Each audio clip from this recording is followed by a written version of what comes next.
Do you remember that 6-year-old that pulled out a gun in class and shot his teacher in the chest in Newport News, Virginia? Now, she survived. She got the kids out of the classroom. Just amazing.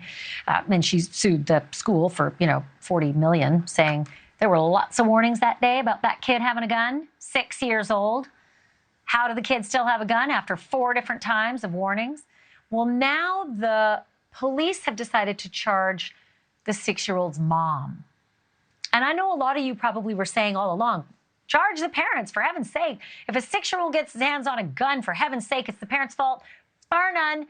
End of discussion, period. Until you hear what mom actually did.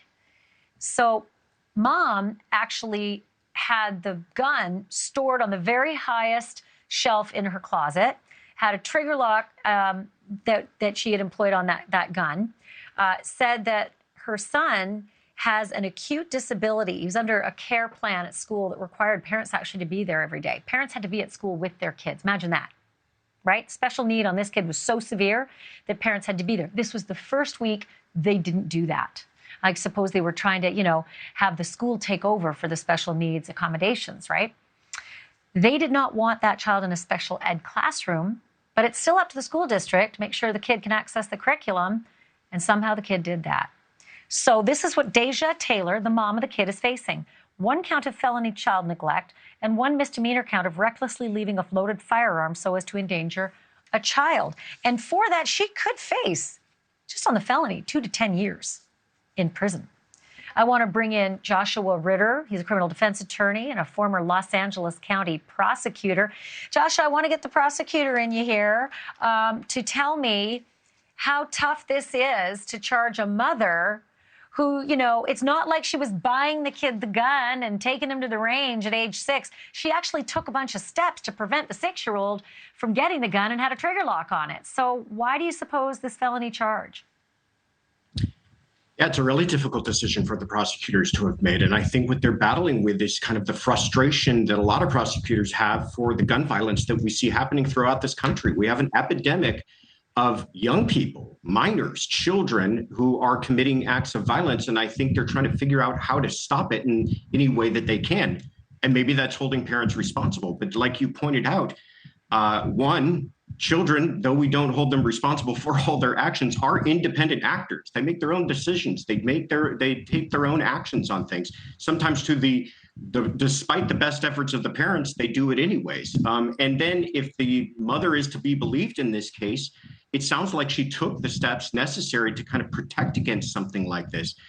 But it starts to beg the question, did she really take these steps? Because you begin to wonder, how did the kid know where the gun was? How was he able to get up to that high shelf in the closet to retrieve that gun?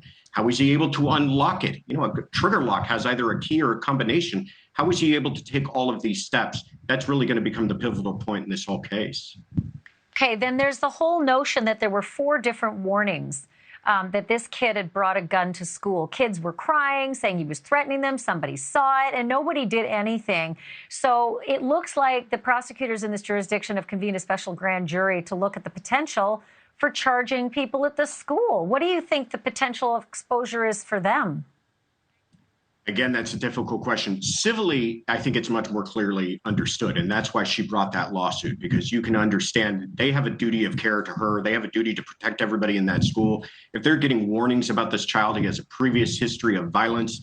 If other people are telling him they believe he has a gun, a child is saying he saw a gun, there's lots of missteps that took place, and you can understand the civil lawsuit.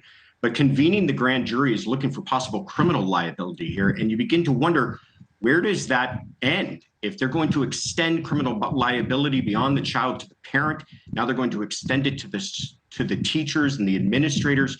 You begin to wonder, at what point do you stop holding people responsible for really the independent actions of someone else? I can understand and grasp why the mother, because bear in mind, she's being held responsible for child neglect. She's not being held responsible for the actual shooting. It's what her own child, how she may have neglected him and allowed him to have access to that weapon. Thank you for watching. Go to newsnationnow.com to find NewsNation on your television provider. And don't forget to click the red subscribe button below to get more of NewsNation's fact-driven, unbiased coverage.